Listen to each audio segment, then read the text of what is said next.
Praise Lord. परमेश्वर के महान और पवित्र नाम को मैं धन्यवाद और स्तुति करता हूँ। आप सभी को ब्लेसिंग वर्ड में जल्दी आने वाले हमारे प्रभु यीशु मसीह के पवित्र नाम से मैं स्वागत करता हूँ। हमारे जीवन में जब कई प्रकार की समस्या और उलझन में पड़ जाते हैं तो हमें ऐसे दिक्कतें होते हैं किसके पास जाने से हमें शांति मिलेंगे या हमारे जीवन में उसका छुटकारा मिलेगा, समाधान मिलेगा। इस कारण कई लोग परेशान हो जाते हैं और अशांत में रहते हैं। लेकिन पवित्र शास्त्र बाइबल हमको हमारे जीवन की हर बातों के विषय में, हमारे हर एक परिस्थिति होंगे, हर एक सवाल होंगे, उन सारी बातों का जवाब सही ढंग से पवित्र आत्मा प्रभु के दास लोगों के द्वारा दिया हुआ है। हमसे भी पहले जिन्होंने प्रभु यीशु मसीह के पास आए, यीशु को ग्रहण किया और प्रभु के वचन के अनुसार जीवन जिया, वे सभी का जीवन में भी हमसे भी बढ़कर कई प्रकार की समस्या और संकट जरूर आए थे। उसका बारे में पवित्र शास्त्र में से हमें कई सारे उदाहरण और सबूतें प्राप्त कर सकते हैं।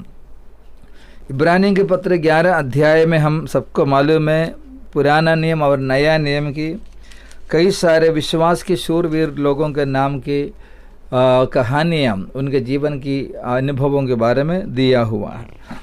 तो प्रेरित पौलुस ने ये सारे लोगों का जीवन इसलिए इस पत्र में लिखा है। इब्रानी कलीसिया के लोगों में जिन्होंने प्रभु यीशु मसीह को ग्रहण करके यहूदी समाज से प्रभु के पास आए, उनके जीवन में जब बड़ी मुश्किलें समस्या आ गया तो इनमें से कुछ लोगों ने सोचा ठीक है अभी प्रभु को छोड़कर, इस मसीही विश्वास को छोड़कर उनके पुराना यहूदी धर्म में चले जाएंगे।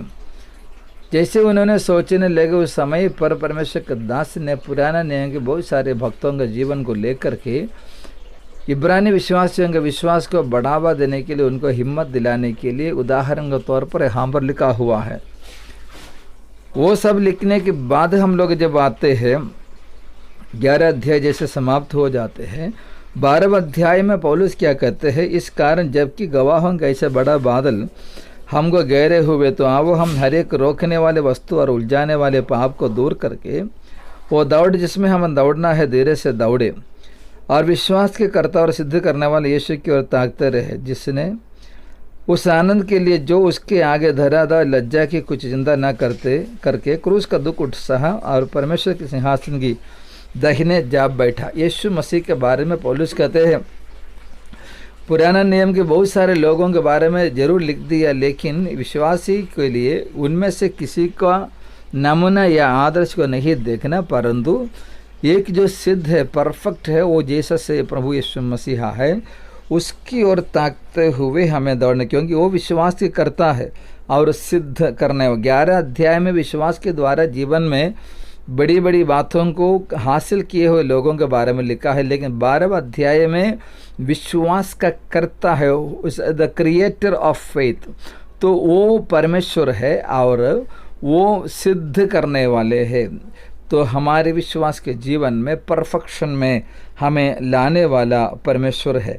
और यीशु मसीह का मनुष्य के जीवन में यीशु ने क्या किया है, तो जब यीशु के सामने कि आनंद के लिए उसकी आगे धरा, लज्जा की कुछ चिंता ना करते, क्रूस का दुख सहा। हमें मालूम है मनुष्य के लिए सबसे भारी, सबसे दर्दनायक जो अनुभव है क्रूस की मृत्यु। यीशु ने उस मृत्यु को इसलिए सहा कि उसके आगे पिता परमेश्वर ने उनके लिए रखा हुआ आनंद, वो आनंद क्या है, मानव जाति को उद्धार, मेरे और आपका उद्धार के बारे में प्रभु यीशु ने देखा। उस उद्धार का अनुभव हम जब प्रभु का ग्रहण किया है करेंगे, वो देखते हुए प्रभु यीशु मसीहा ने क्रूस के दुखों को सह लिया। आज हम उठाने वाले दुखों का कारण ये है कि हमारे विश्वास के जीवन है। तो हम देखेंगे तो दुनिया में हमारे शरीर क्या भी बहुत सारे लोग दुख उठाते हैं, लेकिन मसीह होने के कारण, विश्वास के कारण भी हमें दुख उठाना पड़ता है। लेकिन वो विश्वास के लिए अगर हम दुख उठाते हैं, हमारा प्रभु यीशु मसीहा क्या करते हैं, हमारे लिए भी आनंद रखा, हमारे लिए प्रतिफल रखा है। उस अनुभव को प्राप्त करने के लिए जीवन के अंत तक विश्वास के इस रास्ते में हम दौड़ते चले जाना है, कभी ना रोकना है। उसके लिए प्रभु बल और शक्ति से हम सबको भर दे, ये दुआ करते हुए आप प्रभु के अनुग्रह रहे, यीशु के नाम से मांगते हैं, आमीन।